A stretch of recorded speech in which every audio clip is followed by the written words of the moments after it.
Hello, as promised, I'm doing this video of the Isudar Carplay integration for PCM 3.1. As you can see, the moment I turn on the key, it starts right away. It works very fast. The only time you can actually see the first, the original PCM interface is when you have left the car for a longer period.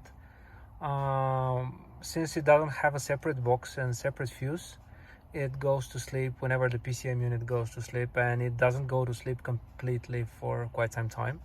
If you lock the car for 10 seconds, it will go into something like hibernation mode. So the next time you log in, it will start right away. The interface is very fast. I have installed the Joy Auto thing on my friend's Cayenne, which has absolutely the same unit, but that one works much snappier. Using the wheel, you can rotate or you can slide. It's very crisp. It's very sharp working.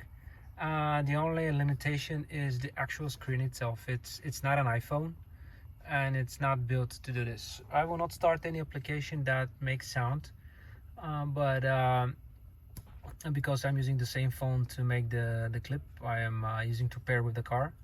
But you can see how fast Waze works, for example, or Google navigation. I'm not using Google Maps a lot. I prefer using Waze, so I've left it on at the end. You can organize the screen, the applications you want to use the moment, the way you want, but you have to do this through your iPhone. This is how CarPlay works. I haven't tried Android Audio at all because it's we're all using, my entire family, we're using only iPhone, so I don't have it. That's pretty much it. It works great. It reads your messages. I will not test Siri, but it all goes through the original microphone. And yeah, as you can heard, I started the car. So when I go to reverse, you can see that it automatically switches to my 360 camera. When I go to park, it goes back to whatever screen I am. It doesn't matter if I am on that one. If I go back, it is what it is. If I wanna, for some reason, I wanna go back to the PCM unit. What I actually like, you can press the car menu, and you will go right to the car menu. I like that screen a lot. It's not an OM integration. When, for example, if you have CarPlay in your car, you would have another line of buttons where you can switch between car information and so on. Sometimes I prefer driving on that screen, and it's very easy to switch by just pressing the car menu. You can go to the original interface. You can go to source and let's say start a radio. You can start a radio, and then you can go back by pressing keeping the info button. You can go back, so you don't have to listen to Spotify. I honestly don't like listening to our local radios a lot, but that's an option. You can drive using Waze and listen to the regular radio.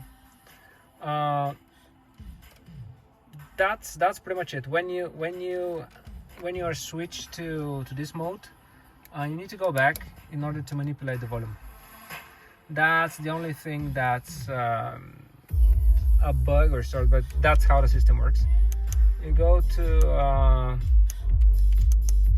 if you go to media, you can switch to aux, and then if you switch back to CarPlay, it will play the music you want. As I said, I'm using the same video to do that. The only downside is that the volume you have in CarPlay is not in sync with the volume you have the original unit. So what I did is I basically put it all the way up. That's something you do once basically, but you need to increase the volume in PCM, and then increase it in CarPlay, and then lower it a bit, so they both are synced. Here are the options of the unit. You go to settings, audio settings, volume. Here you can configure the in-call volume, the ringer volume, make it less loud or so on. Those are pretty much straightforward. Microphone sensitivity, again, I haven't changed any of these, but it works great. Original microphone, this is the settings. They actually use the same chip for other brands, for Mercedes for example, in which they don't have Bluetooth installed by default on all cars. I think all Porsches have Bluetooth installed, but not sure. So you have an option to use the original microphone. Here's an equalizer. I haven't played at all with it. I prefer to keep it to my Burmester settings. Wi-Fi CarPlay settings. Here you can switch on and off the CarPlay connection, the Wi-Fi connection between 2 and 5G for the Wi-Fi settings. The list of devices, discover and connect additional telephones, and of course a list of already paired units. In Bluetooth settings, you don't have anything to do. Advanced features. Here you can, if you are using aftermarket camera, you had the cables down there. The unit draws parking guidelines, distance control, but however I have 360 panoramic camera. That's why that option is available, and it's my original camera. So this is how it should be configured.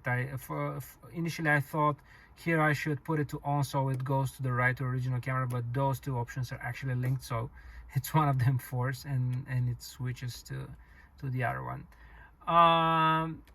Those are for aftermarket camera stuff. I don't have it. My car has it by default and it works great. UI settings. Yeah, driver position, left hand, right hand driving for those of you in UK, Australia. That's an option you should be changing, and the wallpaper of that setup screen, not CarPlay. The CarPlay wallpaper you need to change from the other settings. Language. It has few languages, yes, as you can see, probably the most popular one.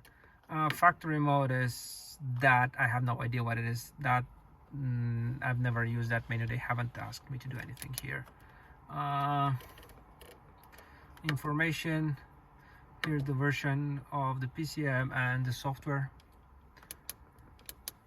And yeah, if you get back from that screen, one more time you go to the PCM and you need to click on iOS to get back. You have USB media. By the way, you can play stuff with it, movies, whatever you want. If you just put a flash drive, if you put a flash drive in the USB where that was used for the initial pairing of the phones, I have put it in my feed, but you can't see that. I won't be filming it, so I can pop it off and plug in something without it dangling. But anyway, back to the iOS. Here are all the settings. The wallpaper for the PCM, for the CarPlay unit. See how boring that is. As I said, everything works pretty cool. So yeah, that's probably a bit too bright. Whatever, you can play with it. It depends, but I think it's pretty cool. It again, I was a bit skeptic, but it works much better than the Joy Auto thing.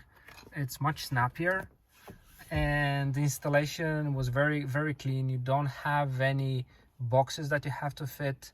You don't need to wire a separate microphone. Siri works with the default microphone. Your calls are going through the default mic. As I showed you, the parking starts right away. The camera, the sensors, it's as close as it gets to having a OM installation. And that's pretty much it. I hope yeah, you get notifications, like it reads your messages, but again, that's something CarPlay does, so you get a full functionality. And the best thing is that if I turn off the car and you know, get back to it, I don't have to start anything. It starts right away. Even if I lock the car for, let's hope the alarm doesn't go off. If you lock the car for 10 seconds